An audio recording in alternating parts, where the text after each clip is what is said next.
Assalamu alaikum, everyone, and welcome to another podcast and episode of Meet My Mentor, where we connect you with qualified Muslim mentors from the My Muslim Mentors network and platform.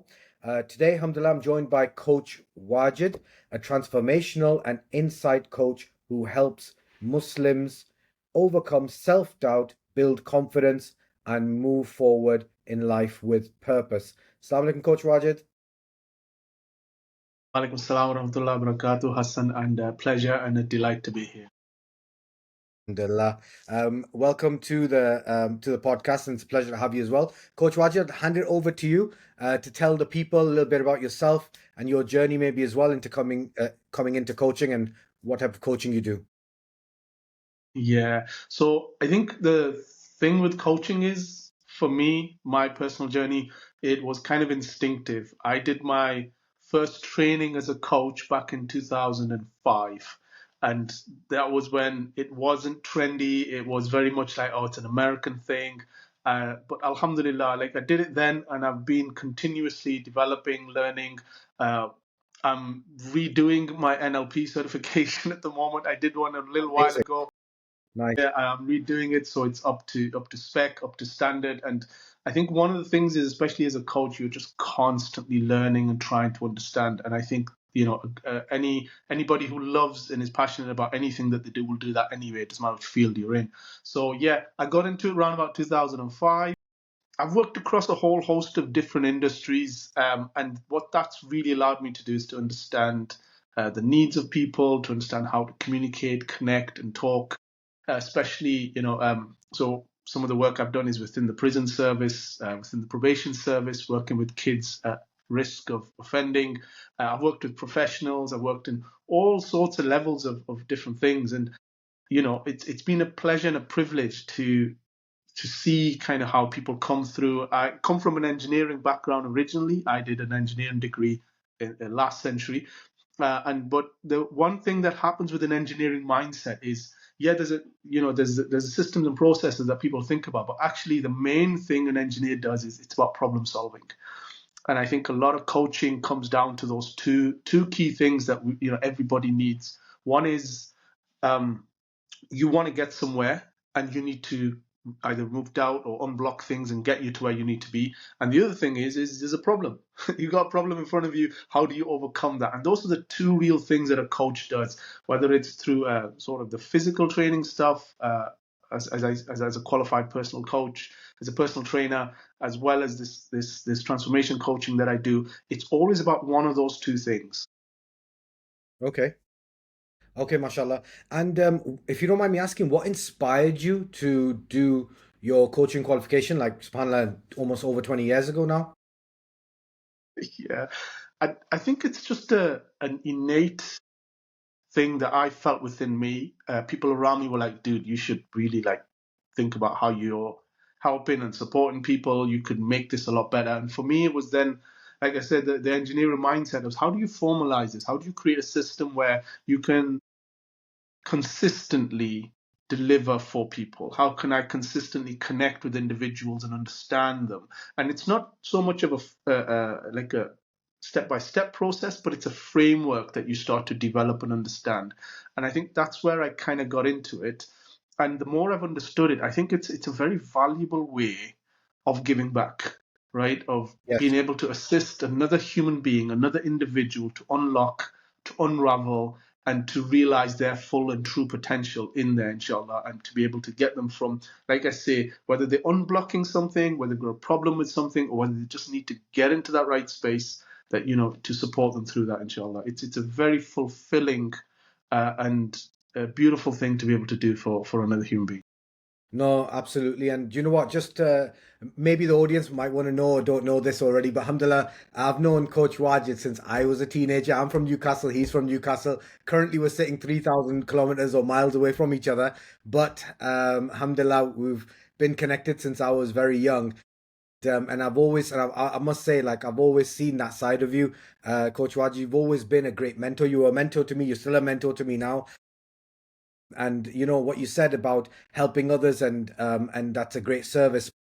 you do it, with myself, with others, and I've seen the outcome as well, and it is 100% transformational, beneficial, and it changes someone, changes people's lives. What you do, subhanallah.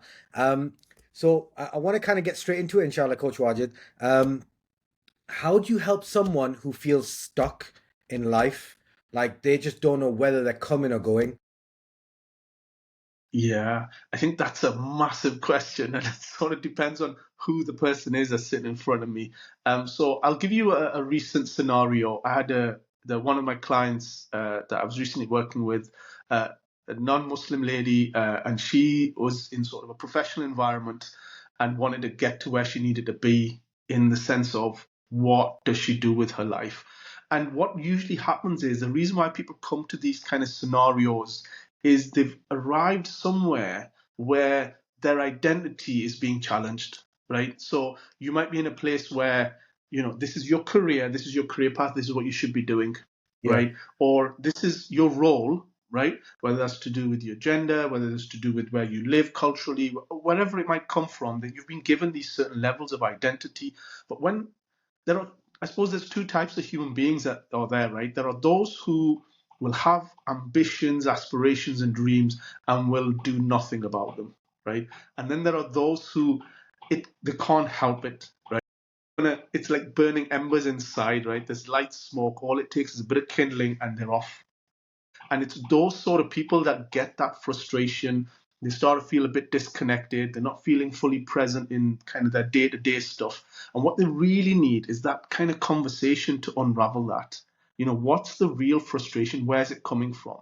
And from a coaching perspective, for me, it usually comes down to sort of those key areas of what your purpose is. Are you still aligned with that? So you might be moving along in a career perspective and you're thinking, yeah, this is where I'm going to be. You get there, and alhamdulillah, you've got success, you're blessed with all this stuff around you, family and sort of, titles, whatever it might be. But still inside you, there's this desire to go to the next level. And sometimes what happens is when people hit that kind of wall, they think, oh, I should be grateful, they feel guilty for wanting more. But this is actually, there's nothing wrong with that ambition and that desire to keep leveling up. It's innate. Prophet ﷺ said it, if you give the son of Adam a mountain of gold, what are they going to want? A second mountain of gold. And that means it's instinctive. It's instinctive within you to develop and keep going. I'm not saying you shouldn't stop for a moment, enjoy the sight and enjoy the views, appreciate, be grateful, do what you need to do, and then level up again, and then level up again, and keep going. But what usually happens is when you kind of reach that level, you feel probably it's taking more of a risk, right? You feel like you're letting go of a lot. You've got reputational risk. You've got that whole feeling of, you should be comfortable where you are. And so these sort of conversations is about unraveling where that space is coming from, right? And really being comfortable in the identity that you've got and understanding it. So you're not feeling this kind of doubt or imposter phenomenon or any of those sort of things, that you genuinely are strong where you are and you're ready to take the next step, inshallah. Okay, fantastic. Jazakallah khair. That takes us really nicely onto our next segment of the podcast. So, with all of the guests, I asked them scenarios. So, I'm going to pretend to be a client, and I want you to give me, your answer as you normally would to a client. So, scenario number one, Coach Wajid. Um, I feel stuck in life. I'm not progressing in my career. I'm not motivated, and I feel lost. How would you help someone like me? Hmm. See, there's a lot there again. So let's look at the first part of that statement. I feel stuck in life. Yeah, So that's very big. That covers a lot of things. But then you moved on to I feel stuck in my career, right? yeah, So yeah. my interest now is okay, you've kind of leveled to that. What is it about your career that's feeling stuck about? What is it that about that I need to understand? So I can really get to know you and start to get to, like I said before, get to that root of that frustration and get an understanding of what is it about your career that's making you feel stuck. That would be the first kind of opening that I'd be looking for and unraveling. Okay. And just hypothetically speaking, what if I turned around and I said, if this is our first session, and I turned around and said, look, I'm stuck, I'm bored, I've been doing the same job for 15, 20 years, and I'm not progressing. I've been doing the same thing. I feel like I'm just stuck in a chicken coop and I'm just churning the same thing out every day. What would you say to me to motivate me out of that mindset? Yeah. You see, I kind of issue with the whole idea of motivation because motivation is for the moment, right? And I think there's an underlying issue there that there's a reason why they're feeling stuck. So I would want to talk to you more about that. I'd want to understand where's that coming from? Where's that frustration really is? Is it your 9 to 5? Is it what's going on in there? Yeah, have you tried for, let's say, a promotion? Are you looking, is there things that you're seeing that look more glamorous, glittery over there, and you're feeling kind of frustrated to where you are? Or have I said, as I said, you've identified yourself. This is who I am. This is my title, my career. But actually, something over there looks a lot better. But I feel at a risk to move from there to there. So again, you see, I think motivation is, like I say, it's for the moment. When you know the drive, then I Yeah, can motivate you. But if I there's see. no drive and understanding of where you're going, all that motivation is going to take you into another space of frustration. And I think, like I said, we've got to really unravel that. So I feel like I'm not giving you a clear answer as such, but I think it's more about really understanding the human and the individual that's sitting in front of me. I really want to understand you. I really want to understand where your struggles and your challenges are coming from. What is it that's making you feel stuck? Because stuck is a very strong word, right? If you've got a career, that means you've got money coming in. You might have a family. Is there other elements that are causing these problems? Is it that your career is great, but it's taken your time away from family, and that's becoming a frustration? I see. So there are other elements that I would sort of look at. Many use like the wheel of life kind of exercise, and I would use that as a space to get a measure of where things are. How's your health? How's your wealth? How's your spiritual level things going? How are things, from a family perspective? How is your personal and relationships doing? When you talk about career and you talk about social life, I'd like to get a picture of what's going on, and then we can start to definitely unravel what's the stuckness, what stuckness really means. Because I think, and I say this as a personal trainer, and many of you who've worked with personal trainers will get told this, right? Let's say you're doing an exercise, right, and your left leg starts to hurt more than your right leg. So people will say, oh, it's because my left leg's weaker, right? But it's not actually because it's weaker. It's because your right leg isn't doing the work. Your left leg has to do more work. So the weakness isn't in the left leg. There's the strengthening has to happen in the right leg. And so sometimes where it looks like is the problem, we put a bandage on that. We look at it from that perspective, but we don't see the full picture. And I think we have to take time, so that's what I would do with a client, is really take time to understand what the root issues are, because that's what's going to create that clarity. And then once we're in that space, then we can start to unravel and, yeah, get an understanding of where presence means for that person and where purpose is going to be either reconnecting or realigning with a new purpose. Okay, fantastic. Brilliant. That takes us, I think, maybe nicely again onto scenario number two now. So this one is about lack of confidence. So I want to start a business or pursue my goals, but I doubt myself and feel like I'm not capable. How do people overcome that mindset? Yeah, so there's two things that really speak to me, given the experiences that I have had in coaching, right? One is comes back to that identity element, right? You've got a job. Why do you want to become a business person? Or that business that you're setting up doesn't align with kind of that social norms or where you should be going with things, right? So it's a matter of getting yourself into a space of, okay, what is it that this business is actually going to bring you and do for you? Is it about freedom? Is it about just authenticity? Is it kind of a truthful kind of reflection of who you are as a person? Is it going to give you that freedom and flexibility to be more of a family person, or to take care of things, to take care of needs or family or whatever else it might be? So it's a matter of understanding of where that's come from. And I think, and again, going back to that individual scenario, if you didn't have this job, if you didn't have any of this thing, and you weren't fear of failing, what would stop you from doing it? Because most likely, had you done that right at the beginning, you'd probably be pushing into this kind of job and into this kind of space. So there's a lot to kind of understand where that doubt is coming from. But I would say where the confidence comes from is that real drive and that desire to make things happen. And there's two things that happen with people like that. One is they have it in their mind, but they're not doing something. So in order to move across, you don't need to leave your job tonight. But what you do need to do is start to think about what those small daily actions are that you're going to take, whether it's 15 minutes a day, an hour a day, whatever you can commit, that's going to start to build up your business. So if it's a brick and mortar business, like it's a physical business, or whether it's an online business, what are you going to start doing to start to take those persistent actions that are going to allow you to build up? Because ultimately, what you want to do, this is where you're earning your wages are, this is where your business is. You want to get to that point, just about to there, and then you can start to either reduce those hours or remove that workplace in there and commit completely to the business. So the confidence is going to come from, do you believe in your idea? Do you believe in what you're doing? And does your identity, where's that resistance coming from? Hmm.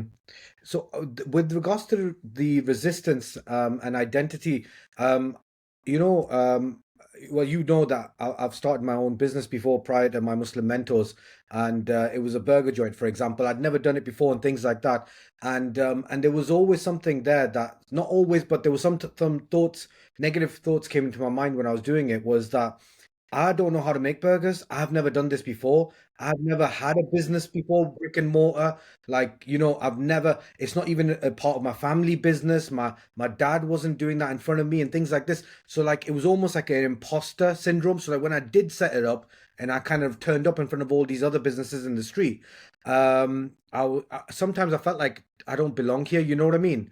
And there was a lack of confidence sometimes. So what would you say to someone who feels like that sometimes? Like it's not, they want to do something, but they haven't got that, like they just feel like that's not them, but they want to do it. Yeah. And I think this is where um, there's two elements to what you said there. And this, firstly, is getting the right people around you, right? You'd be surprised how supportive actually people are when you want to get into business, right? You'd be surprised at how much information, knowledge, and people will share with you. And it's just about finding the right sort of mentors in that space, right? Because if you're looking for that guidance, you're always going to find people who are going to show you how to do things that little bit better and get things a little bit faster.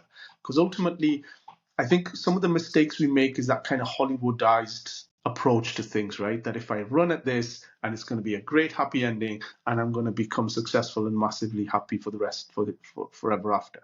And that's not how life works. And yeah, you've got to get people on board. You've got to talk to people with experience, and you've got to understand that building that network around you is going to uplift you, make you understand that this is what it is.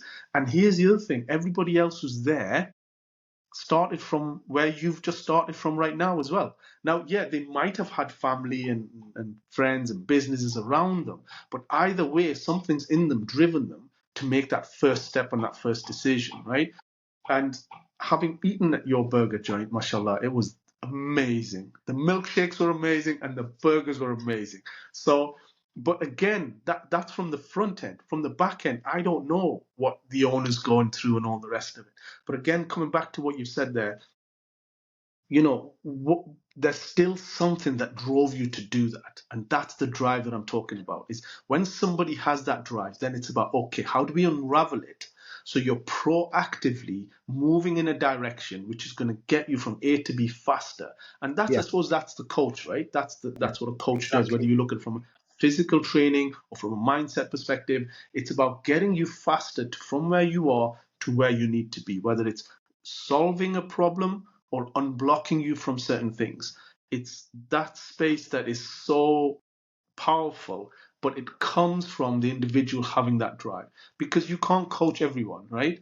People will come to me and say, yeah, I'm a bit stuck, I'm a bit confused. We have a conversation and I know they're not ready to be coached, because there's just that drive, that initiative and that proactive approach within them. It doesn't Yeah. exist yet. Okay. Okay. So you know what? I'm going to take a slight divergent and just kind of touch on that as well because you really indirectly, I think, pointed out why My Muslim Mentors was set up. Because just using us as an example, like for example, when I set up the business, even though it wasn't a thing that my family was already doing or had experience in, the fact is that I had a network of people outside of my family, like yourself and my brother-in-laws, and my dad's friends who were already in the business, and even like even the landlord I had at the time, I don't even like the guy, but he helped me. These people, because he had so much experience already in business and things like that. It's like you've got that net if you've got that network, which I personally had, and I know you've got a great network as well. Then you're blessed. But that's why My Muslim Mentors is here, because most people don't actually have that network around the world, globally. They don't have access to people who are in business, people who are motivational speakers, or people who are life coaches, or doctors and dentists and lawyers and all that kind of stuff. They just don't have access. Whereas, mashallah, like just talking from our perspective, we've actually got those types of people's telephone numbers in our phone book, right? And that's a privilege. We're coming from a privileged standpoint. And that's why My Muslim Mentors, again, it comes in, because you can still tap into all of that by going on the website and finding a life coach, finding somebody who can help you better your situation, whether it's dunya wise, business, and career progression and things like that. So Yeah, yeah. And I love what you said there, Hassan. And I think that and I'm going to say something, and please take it in the context of what we said, right? You're a unique individual, but you're not special. And what I mean by that is, absolutely, you know, so yeah, many people are feeling like you're feeling. You're not alone, right? You're not alone in wanting what you want. And because other people have done it, you know what? There's pathways, there's ways things happen. It's finding the right people who can work with you. Certain coaches and coaches work differently, and they work better for certain individuals to do with their personality, character, and all the rest of it, right? I'll just going back to the burger example, right?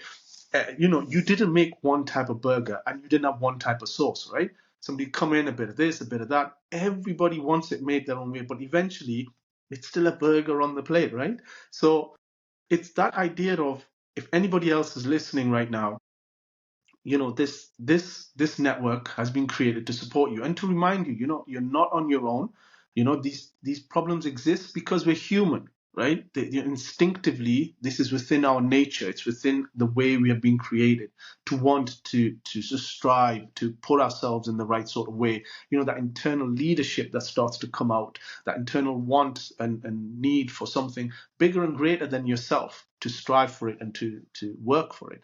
So and that's what's really powerful about this network, is that it allows you to sort of see the breadth and width of kind of value that individuals can bring to you, and allow you to sort of step out with it. But that minute confidence, actually, you know what? I can find somebody somewhere somehow.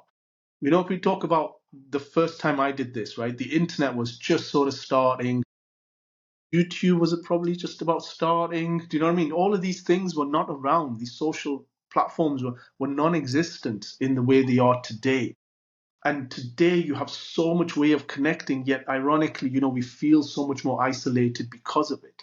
And I would say to you is that, tap into these spaces, have conversations, connect, and really, be curious and unravel that which is within you, because there are so many people around you. Like you said, when you start to think about, actually, yeah, these people did help me. When I think about some of my teachers at school, some of them gave up hope. Like, this kid's gonna be nothing. Like, yeah, yeah. that I was know. that was But then there was the odd one who's like, no, there's something in you that I know you're gonna get somewhere where you need to be. And they would be able to, I remember there was one teacher and he said, so what do you want to be? Like, you're messing about. What is it you have to be? And I just remember saying, I want to be an engineer. And he said, well, let me show you. Stop doing that, what you're doing, and come over here and let me show you, because you need this piece of paper so you can actually go and get into a degree to do engineering. And it's that kind of thing where somebody really finds your drive and your motivation to connect with, and you're not on your own. There's a network that exists here. Look into it, tap into it, utilize it to get to where you want to be, inshallah, and may Allah bless you with the best of success. You know what, Coach Wajid, you are that person now. So subhanallah, like if somebody's feels lost, they can come to you and you can kind of say, look, you want to get there. This is how you get there now, right? So you give them the tools they need to get to their goal, as far as I understand. Is that a fair point to make and say? Yeah, I would say, and as I said, there's many coaches here. I would I would get onto a discovery call with yourself, right? And then we could talk through things and get real understanding of what it is. I think for me, as I said, I've been doing this for a while. For me, it's about really finding a true connection between myself and the individual that's in front of me. And if I know that I'm the right person, I'm the right fit, and this is the right kind of coaching that individual needs, then yeah, I'm 100% fully committed to getting you from where you need to be to achieving that success that you want. And from my experiences, all of those journeys, whenever somebody turns up at the door, it's always a slightly different outlook by the time they've finished. And that's because people start to understand themselves. Self-awareness starts to happen, self-understanding, and then a true authenticity of who they are and what they actually want from life, and understanding that frustration that's come, as I said, is probably a symptom or is a signal to what they actually want to do. And it's such a fascinating process. I do a 12-week program. That's what I do. It covers like a purpose, pursuits, breaking that purpose down into goals, and then from that goals, understanding that personality shift you need, and then from there, understanding what's the consistent and persistent activities you need to do on a daily basis that's going to get you there. And it's really understanding that the individual who comes in is ready for that and is truly, going to listen, be committed, trust the process, feel safe in that process, and follow through. Amazing. That again, it leads us nicely onto scenario number 3 now. So again, I'm going to pretend to be your client and ask you this. So I start things, but I never finish them. I struggle with consistency. How can you help me, Coach Wajid? Yeah. Yeah. You see, I think again, coming back to when it comes to consistency, there's a reason for it. And I'll give you the example, right? Many people will be either you might be going to a wedding or maybe you've got a holiday planned, summer holidays, right? So people get that summer body, right? They lose weight, they do it, and then come December time, what's happened? You've got the January body again, right? And Hi. the reason why that happens isn't because they've not shown the discipline and the commitment to make it happen in that particular way. But what's happened is they've not adopted that identity that I'm a fit, healthy, strong individual. I'm a healthy human being. I eat healthy, I work out healthy, I look after myself, and I can take care of things. What they focus on is that goal itself. Once they've got that goal done, then it's back to what they used to be. And I think part of that understanding of why discipline doesn't stick is because they're, like you said, imposter phenomenon, not feeling that they're truly being who themselves, starting to feel doubt. Maybe the network around, maybe the closest people around them, the biggest influences around them, are saying this isn't for you, and they start to struggle and fall by the wayside. That's one bit. The other bit is, what if you do become successful in this? Yeah. What if you do achieve these things? What's going to change for you? What are you going to have to let go? What are you going to have to become? Who are you going to have to say no to so you can say yes to these things? So there's a few things there that come out of it that I would really want to understand what the discipline is for, what is it stopping you from doing, what is it going to create for you, and how you're going to remain, you know, um, tenacious and resilient on that, is because you've got that in your mind that this is who I am and this is what I want to get done. Amazing, amazing. Jazakallah khair. Brilliant. So after that, I want to move on to scenario 4. This is about faith and mindset. How important is Islam in personal development and mindset coaching? Yeah. You see, I think, and I say this as a Muslim, And I would also say to anybody of faith that when you have a faith, it gives you a certain grounding and it gives you an edge. It gives you an additional edge, right? And I would say that for me, as a Muslim, the edge I have is my religion, my deen. Because within my deen, there are so many characteristics that come from uh, following the Prophet Muhammad sallallahu alaihi wasallam that allows me to understand what it takes for me to be the best version of myself. Right? There is nothing in my religion that pushes me to be mediocre, that pushes me to be humble to a fault.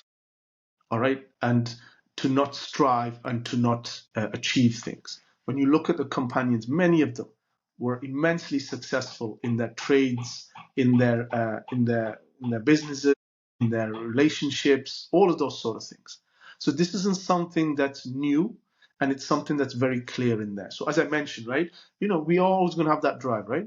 The son of Adam has one mountain of gold, wants the second one. This is instinctive. So it's not that you want that second mountain of gold. It's that, we have a framework as Muslims, what is halal, what is haram, what is clear for us and a way to go for it. And we do that. And when we uphold ourselves and follow ourselves to that truth, it gives us two clear things. One is it gives us contentment, right? That idea of, what's the word? Sukoon, right? It gives us, what's the ayah, subhanAllah? Tranquility, right? It gives you a sense of tranquility that when you pursue what you are doing, that you are part of something bigger and greater than yourself. Yeah. Like I say, when I'm coaching and I'm supporting someone, I'm not just doing it selfishly for myself. I'm helping another human being be something, get somewhere, right? So as you said, Hassan, we've had interactions for many years.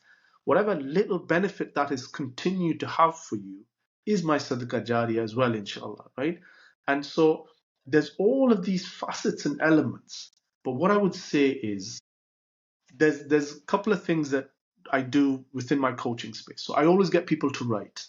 And I always get people to write things down because when you put something in word, it's a commitment. You can edit it, you can work on it. And Allah says in the Quran, ذَلِكَ الْكِتَابُ لَا رَيْبَ فِيهِ, right? That only the book, this is the only book without doubt, right? And for any of you who've written anything 3 months ago, 6 months ago, when you go back to it, inevitably you will edit it. There's no such thing as perfection because there's only one perfect, which is a blessing for us because what that means is we're released to strive for excellence, but we will never achieve perfection, right? And what that then means is, as part of what you do, and I said part of the journaling processes that I use, and I use meditation processes as well, is that it allows you to continually become self-aware, to seek and to understand those things that are around you that are going to get you aligned, that you can align with your faith as much as you can align with your drive to succeed and to achieve. Everything kind of comes together for you. And I think that's a really powerful state and place to be in. And it develops a certain discipline that you won't find anywhere else. And I think it's a blessing and a mercy to have faith that underpins everything. And it should always underpin everything, because if you're doing anything unethical, right, you're doing anything that isn't aligned with the right way to do things, yeah, it Yeah. should be keeping you up at night. Yeah, it should Right. stop you from doing certain things. And so that's the one side of it. The other side is that when it is aligned and you feel that sense of fulfillment, tranquility, whatever hardships and challenges are coming, as I said, that tenacity and that resilience moves to the fore because underpinning everything, you have at your core this belief that whatever's coming, I'll find a way out. وَمَن يَتَّقِ اللَّهَ يَجْعَل لَّهُ مَخْرَجًا وَيَرْزُقْهُ مِنْ حَيْثُ لَا يَحْتَسِبُ. That for those who have tawakkul, there is a way out for you from sources and places you never imagined. And that fundamental shift that comes within us as Muslims is so critical when you consider everything that goes on around the world. It just gives such a strong and solid foundation that makes you unshakable. And if you have that to start with, then yeah, what's stopping you from achieving greatness? that for for you, as defined by you, that sits with you. SubhanAllah. Jazakallah khair, Coach Wajid. On that note, I just want to point out to the audience as well that, mashallah, Coach Wajid is also an author and a poet, mashallah, and he's written about different things, and his poetry is amazing as well, mashallah. So when I just want to reinforce that when you speak about journaling and writing and things like that, you really do live it as well, and you have serious experience in it, alhamdulillah. What I want to do is move on to scenario number 5 now. So this one, Coach Waj, is about burnout. So a lot of Muslims or people will feel burnout. I know I certainly have. Again, I'm going to be your client here, and this is what I'm going to ask you. What advice would you give to me as I feel mentally exhausted and overwhelmed? Yeah. I think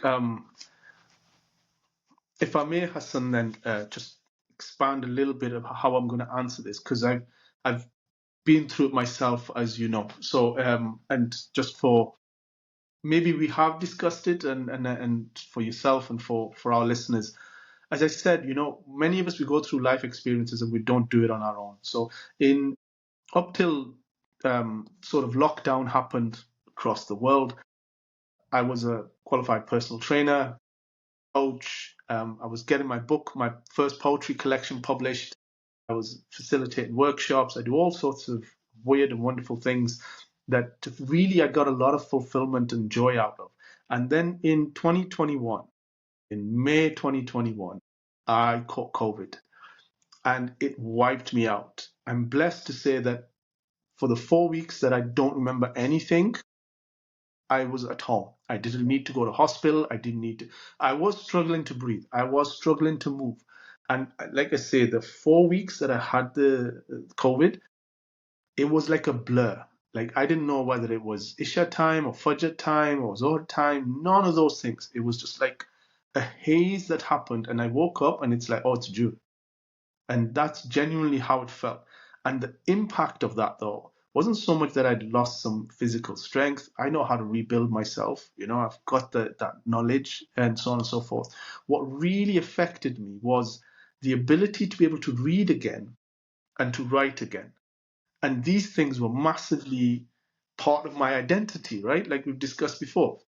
And what happened within that space for me, Hassan, was that I'm a poet. I'm a writer. I'm a poet.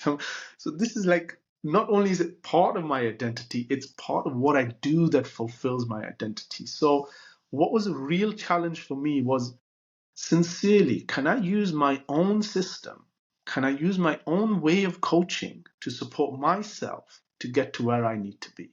And that was kind of, as I've supported and helped clients and people, can I authentically use that as a truth for myself to get me where I need to be? I'm still kind of going through that journey. I still challenges with health and all the rest of it. But alhamdulillah, it's allowed me to keep my focus. And one of the things that happens with burnout is it's holding on to too many things, right? So in that space where I literally could do nothing else, it was, okay, I'm going to write a sentence and I'm going to write it in a way where I can actually read it back to myself. I used to have a library of over like 200 books. I got rid of all of them. I have 15 books. I Right. have a collection of 15 books, and that's sort of my non-Islamic books. I have a few Islamic books, and that's it. That's all I have now, because I was able to say, you know what? I'm not going to read it. I'm never going to read it. I'm going to get rid of it. And I really filtered everything down to the core things of what I needed to do to be where I am today in life and where I want to head out to. And the issue with burnout that I've experienced talking to people, talking to individuals, is there's a lot of things in life we can't control, right? And we start to obsess about them, try to figure them out, try to work this out, try to work that out. We also, like I said, we have, parts of our identity or parts of our discipline, and we hold on and we try to do too many things, right? And if I can come back to what the Prophet ﷺ said, right, that do not go to extremes in your religion, meaning Don't try to do everything all the time. You're only going to end up burning out and letting it go anyway, right? So it's kind of there as a principle. So the main thing is to understand what it is you're doing and why you're holding on to it. Why is it precious to you? And most of the time, the reason why we feel or experience burnout is because we're getting tired and being tired of what we're doing rather than what is doing is tiring us out. And if I could just explain that a little bit. Please, yeah. We get tired, we get resentful of holding on to things that aren't really for us anymore. They're not really for our authentic self, and they're not there as far as our obligations, as far as we take care of our family and all of those sort of things. We're doing it because we feel like we have to, socially we have to, all of those sort of things. And the sooner we can let those things go, right? Be kind, be polite, be courteous, and be sincere to what your capabilities are, right? Hassan, I'm a lot older than you, and as life is going on, I genuinely do get to the end of my day and I ask myself, this day is gone. I've lost, well, one day of my life is finished now. That means one day I'm closer to my inevitable leaving of this dunya, right? Yeah, What have I subhanAllah. put forward for myself in this world Mm. today? What did I do? What did I not do? How am I going to do things better tomorrow? And I do go through this process for myself. As I said, I'm getting older and I know there are certain things that I need to keep pushing for, making things happen. And when I say, I use the word kind and not nice, right? Being nice is just being polite. I'm talking about being kind, and kindness is when you can tell the truth to yourself, when you can be self-aware enough to say, this isn't what I want, and this is what I want. And this is something that I'm going to put my energy and time towards, and this is something I'm not going to put my time and energy towards.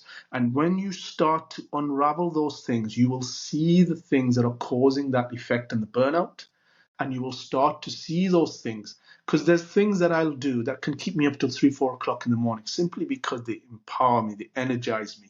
And yes, I'm tired, but I'm not tired of doing it. I'm tired because I've done it. And there are things that I'm doing that tire me out, and I'm like, why am I doing this? Can I get somebody else to do this work for me? Can I get somebody else to take care of that bit for me? And can I just stop doing it at all completely? So when it comes to burnout, there are those sort of complexities that kick in. But I would say to you is that really think about where the essence and the meaning of things is being lost for you. That's not allowing you to connect and be more of yourself.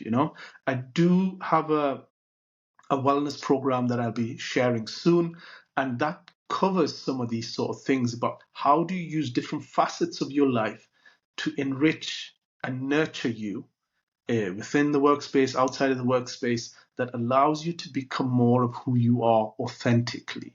And I think that's really, really important, because sometimes when we think about wellness or we think about self-care, it's not the essence of what we think. It's more about what you need right now rather than what you think you should be doing to take care of yourself. Okay, okay. Jazakallah khair.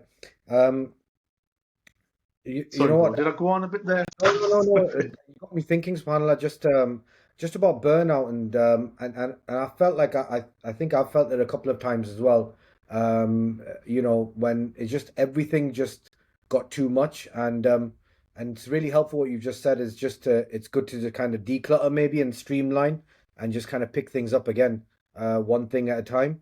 And it's fine. I did not know that you skipped a whole month of dunya to when you had your COVID, man. Subhanallah. I didn't know it was that bad, to be Yeah. honest. I know you got long COVID and stuff, but yeah. Yeah. And like I say, it shifted who I am. It shifted my identity in a lot of ways. I was part of an art project at that particular time. And I got back in touch with them eventually when I came to in June. I said, look, when I started to write again, I couldn't write, I couldn't create anything. I'm not going to be facilitate any workshops here.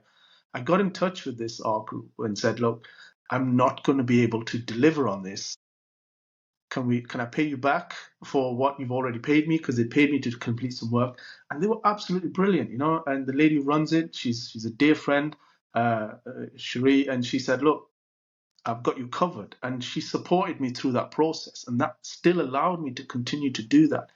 But not having, yourself in that space and that identity that you think, you think you're going to wake up and you're going to have everything you went to sleep with last night. Allah knows best. Allah knows best. So it's really important that you just allow yourself to be true in that way. You're running ourselves into the ground. And is it genuinely for what you want? Or are you just doing it because that's the status quo? That's what we're told to do. That's what you need to hold on to. And I think we get too clingy, we get too attached to these things around identity and these objects and these sort of things. And it's by, like you said, unraveling and unfiltering and really understanding what's the priority, what's the one thing that if I can make it happen, everything else doesn't matter.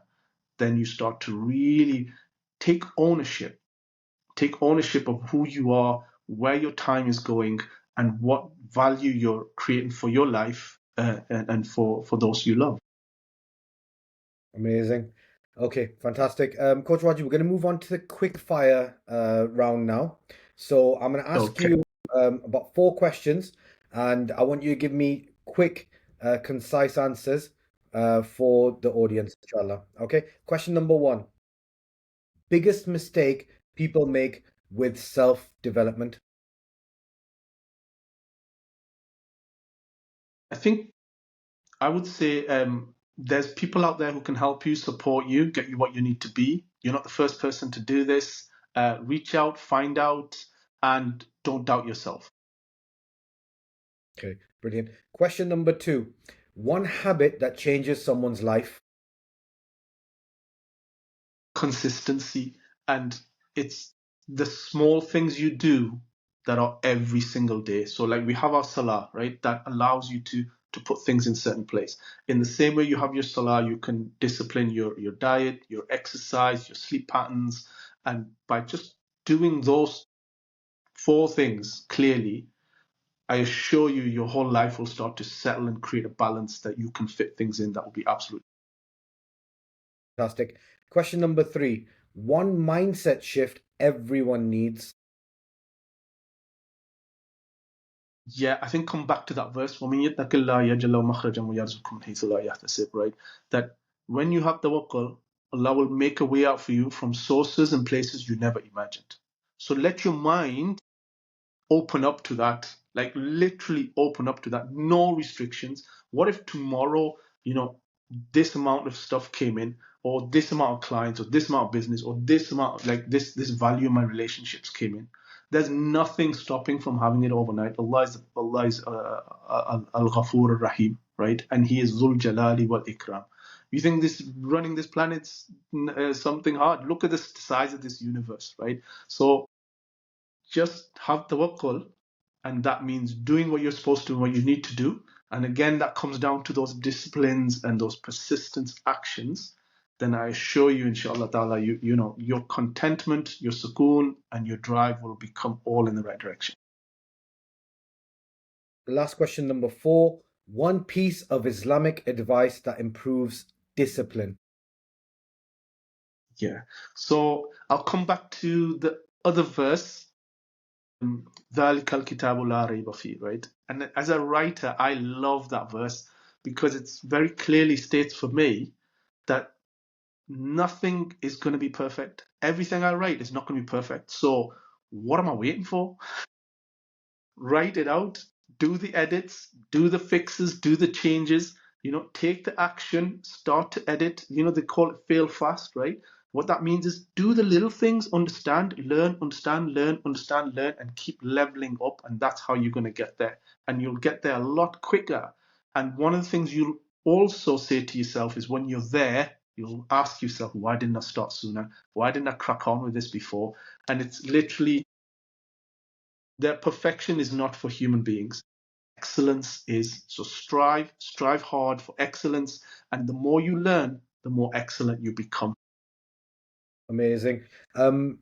Last thing I wanted to ask, and this is not part of what we were actually talking about, but going back to your writing and your authoring, you actually authored a book about I would say it's about grief, but it's also to do an ode to your dad, which I've read, and I read it when my dad Rahimullah passed away as well. which was a massive help to me. If someone's grieving as well, is that a type of person that you would also coach or mentor?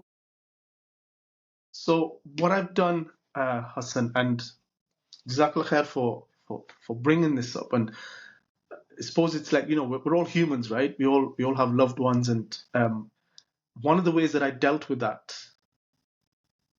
overcoming of my grief was to write. And it was just as I was getting published, and my editor said, indulge me in doing this, because I'd shared my manuscript. So my final pieces, they were ready to publish it.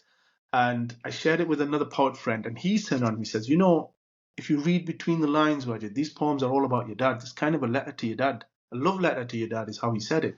And so Nice. I took that back to my editor, and then my editor said, well, indulge me then. Why don't you do this? Now, just to be clear, this was in 2000 and end of 2018, 2019. My dad has had Parkinson's for more than a decade. He's in and out of hospital. There's all sorts of challenges happening. And he just spent a bit of a stint in hospital. He ended up in sort of a rehabilitation center for about 6 weeks. We managed to get him in just to reset him. There was so much going on, and there was so many things with family and everything. And this guy's asking me, can you write some letters about what's going on in your life? I was like, oh my gosh. SubhanAllah, I said, all right, I'll indulge you and I'll do it. And I started to write these letters, and these letters were about me remembering my father in the sense of the relationship we had when I was a kid, as I got older, things, advice, knowledge, wisdom that came from him, my own experience of parenting, and remembering his parenting. So all of these things came to me, and it was a wonderful way that I did that. Now, one of the things I do, Hassan, is I do workshops, and I'm sure if you remember, yeah, you attended one of them. So I did. it's that process where, yeah, so I do run workshops on it where I can get people to come. I set the context, we set a way of doing it. And I've had people come, to write about loss, not just of loved ones, but of, just of things that have changed, go through their own kind of catharsis of doing it.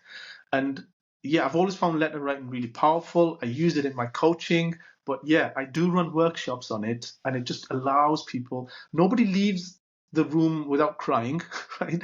In a positive way, because they're able to get that release out of themselves. And for me, it's about creating a safe space so that can happen. And as long as that safe space is there to allow people to really just express themselves, say what they need to say, and get that sense of closure, because it releases things. It allows you to become more at one with who you are. You've let go of what you don't need. Just talking about, again, the idea of burnout or what grief needs to be. It's kind of just releasing. It doesn't take away the pain in the sense of you think it's going to. That pain is always going to be something you're living with, but you probably learn to live with it better as time goes by. But it just allows you to develop that sense of connection and that relationship, and how it's a positive thing for you and the one who you're writing about. So yeah, I do workshops on it, and that's how I do those sort of things. Fantastic. A last question from me, Coach Wajid, is who should reach out to you for mentoring? What type of person, whatever they're going through in life, should reach out to you, inshallah? Yeah. So I think similar to your questions, Hassan, I get people who say, like, I'm feeling stuck, or I'm feeling frustrated. Like I said, they've achieved a certain level of success, and they're in a place now where like I said, they kind of look around and they've got everything who you would see as defined as successful. And yet they might feel a bit of guilt for feeling this way. They might feel a bit of, socially, I'm happy where I should be. I should be this. And other people say, you could be this and you would be this, but you're here now. You should be grateful for this. And that's fine. All I'm saying to you is that if you feel like there's something burning inside you and you kind of want to get to that next level, it's not about reacting and looking like you're going through a midlife crisis. It's about being proactive. It's about understanding what the core underlying issue is from a coaching perspective. And let's see if we can unravel that. And if we're a good fit, then I can coach you through a process of really getting clarity, at least for the next sort of 3 years for yourself. So you've got a clear identity you're going to be striving for, clear direction you want to set yourself in your life. and to do it in a way where it's proactive, it's pragmatic, and it comes with a certain tenacity and resilience, because you know it takes work to move to the next level. It takes effort. It's not always going to be like I said, a Hollywood ending to things, but it is going to get you feeling that, that sense of that zest, that sense of aliveness, that sense of feeling, yes, that thing that pops you up in the first thing in the morning, and that, like I say, even though you're tired in the evening, you've given it your best, and you're ready for the next day, inshallah. Brilliant. And if anyone would like to get in touch with Coach Wajid, you can go to mymuslimmentors.com and you will find his profile on there, and you can set up a discovery session with him, inshallah, and see if you guys can work together going forward. Coach Wajid, alhamdulillah, brings us nicely to the end of our podcast today. I just want to thank you for your time and for the input and the advice and everything you've shared with us today. Last words with you, Coach Wajid, and inshallah we'll wrap it up there. All right. Well, Jazakallah khair, Hassan. It's been a real joy, and it's always a joy to catch up with you. And I would say that, utilize your networks, right? Life is for living, and, we have this one shot at it. And so don't feel a fearfulness of it, and feel a certain connection that you can strive for things, you can achieve things, and you're meant to. You're meant to do the best, live the best way that you can, in order that you can leave a legacy, as much as maintain that sense of connection with your creator, sense of connection with those whom you love, and build yourself the best place in Jannah, inshallah. Perfect. Jazakallah khair, Coach Wajid. We'll stop there. Thank you so much. Just stay on the line with me.